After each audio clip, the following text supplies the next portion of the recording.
I've dealt with severe health anxiety, general anxiety, and panic disorder for around 5 years.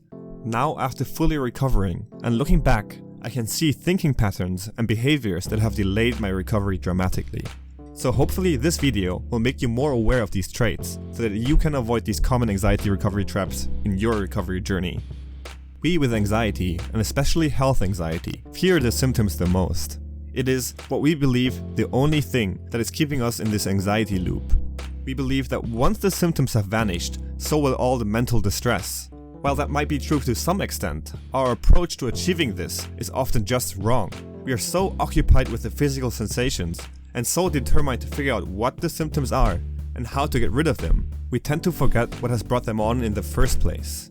We go out there and hunt for solutions and tips on how to make a specific sensation stop. Now this is just me and my experience talking, but even if there was some kind of miracle pill, supplement, or whatever way you could make a symptom, let's say numbness, go away, it wouldn't take long and anxiety will simply present itself in another form with another symptom, or the numbness will just come back. This is just the way anxiety works. You might have suppressed that one sensation, but that does not mean you have lowered stress and managed anxiety. In all those years, I haven't figured out a way to target recovery from just one specific symptom. And I don't believe it is really possible. So, instead of figuring out and experimenting with different things to treat something very specific, learn about ways to cope with stress and muscle tension. Mastering these two, calming your body and mind, are what ultimately will make all the symptoms stop. Check out this video to learn about this aspect of recovery in more detail. Something else that keeps us from recovering is that we never ever can trust a diagnosis. And hey, I'm not going to say that you must trust your doctors. I know from experience that it's easier said than done, but what I'm saying is to get that initial reassurance, and then maybe a second or even a third one, but at some point you will need to take a leap of faith.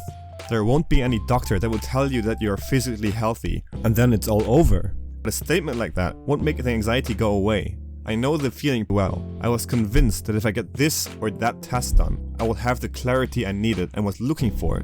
That one test was missing, and then I would have the full picture and could finally move on with my life.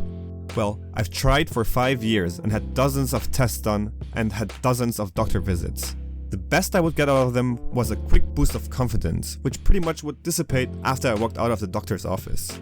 The symptoms were still there. I would just associate them with another disease, or think that still I could have missed something. And off I was back searching for my magical answer. So guys, get everything checked out at the beginning.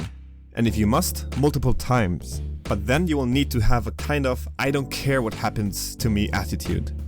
Realize that you have tried everything and resist that urge for reassurance. Otherwise you won't be able to escape that reassurance-seeking loop, which will keep you anxious. For everyone starting their recovery journey, they kind of expect to see results pretty much immediately. I always want to be honest here on this channel, and I will tell you that when I started taking recovery serious, my stress kind of peaked for a bit. I started setting my alarm at 4:30 and worked out every day and plenty of other things. It was a lot of things that I've changed and perhaps not the best approach, but ultimately I've made these tasks a routine. They have become a part of my life. Only then have I really noticed the full benefits of this kind of lifestyle. I pushed through the hard times knowing full well that this was my only way forward, as I've tried basically everything else. It wasn't after a few weeks or months I started to feel less anxious and the symptoms more bearable, which is exactly how I first noticed recovery.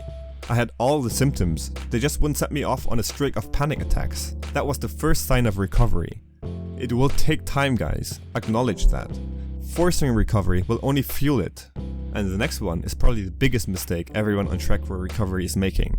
It is how they deal with setbacks. Those times you feel great for a few days or weeks, and then out of nowhere anxiety hits back and you have a panic attack. You will have to be clear with the fact that recovery is not gradual.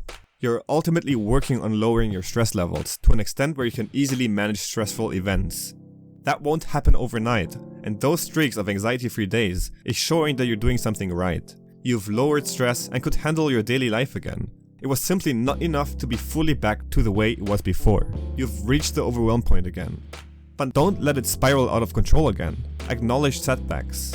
Know that they are normal and continue what you've been doing. Think of a recovery as molding a new and better self that is so much more equipped to tackle everything life throws at you. This way, you'll be more resilient to future stress and know how to cope. See it as one big project and make it exciting. Set up a plan and work on it. Even if things might seem tough now, you will get through those times and it will be so worth it. Thanks for watching, and if you're new here and want to see more anxiety-related content just like this one, consider subscribing.